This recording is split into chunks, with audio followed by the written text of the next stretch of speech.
I'd like to talk a little bit about the name. Please. Thank you. Well, I think everything is an art and that we need to adapt. You're not living if you're not changing, and if you're changing, you must be adapting. So I am a purpose coach for that reason and an adaptability expert.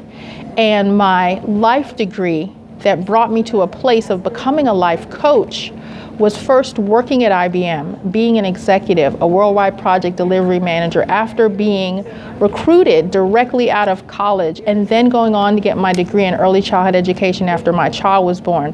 What the second achievement did for me was that it allowed me the opportunity to be contacted by Harvard, yes, the one you're thinking, for an opportunity for a PhD. Now, let me just pause there for a moment because neither one of my parents could read or write. I'm first generation high school, first generation college. To have multiple degrees and be offered a PhD would have been the first in my generation. So I was very excited, not just for that reason, but because Bill Gates was paying for it. And it was a great opportunity. 6 weeks before I could have moved on that opportunity, I suffered from a brain injury. My brain literally fell into my spinal cord.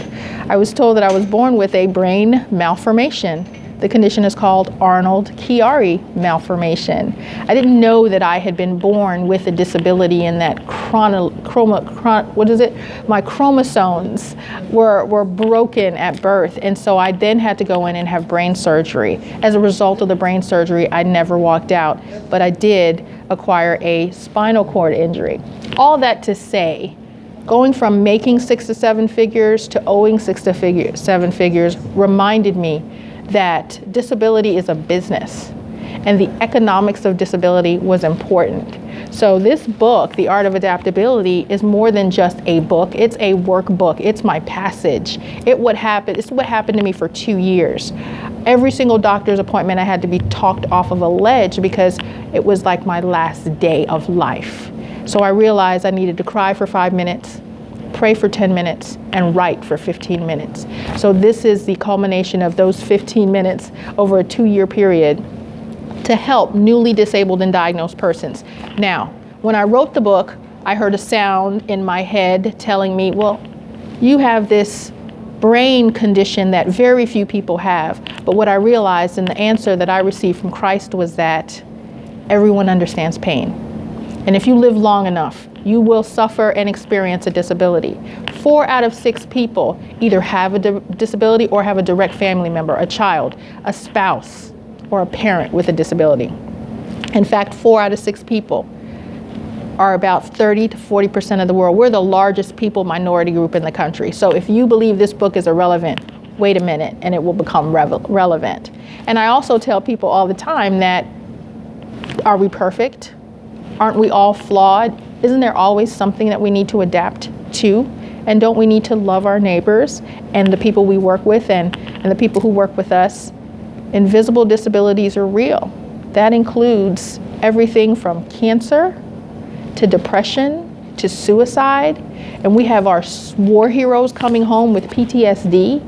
We need to learn the community in which we live, and this workbook takes you through that. And you don't have to be disabled to read this book. You can also be a professional who works in an industry that supports, loves, or ministers to someone with a disability. Because there's so much discomfort and fear from people who don't know. And see, my new motto basically is God, grace, and education. Love them like Jesus. Expect that if they knew better, they'd do better. Give them the grace to move to step 3, which is education. Educate them. Get that book? This book you can actually find at yourinvisibledisability.com. But more easily, you can go to Yvette Pegues, Pegues.com, and you can find all my books, because my boys also wrote a book at the age of 5 and 7 immediately after my brain injury, and it's called My Mommy Had Brain Surgery and I'm Okay. So bring your family and your children in, and you'll never know. In their case, they were being bullied and they rose above, and now they're published authors. So that's YvettePegues.com, YVETTE Pegues, Pegues.com.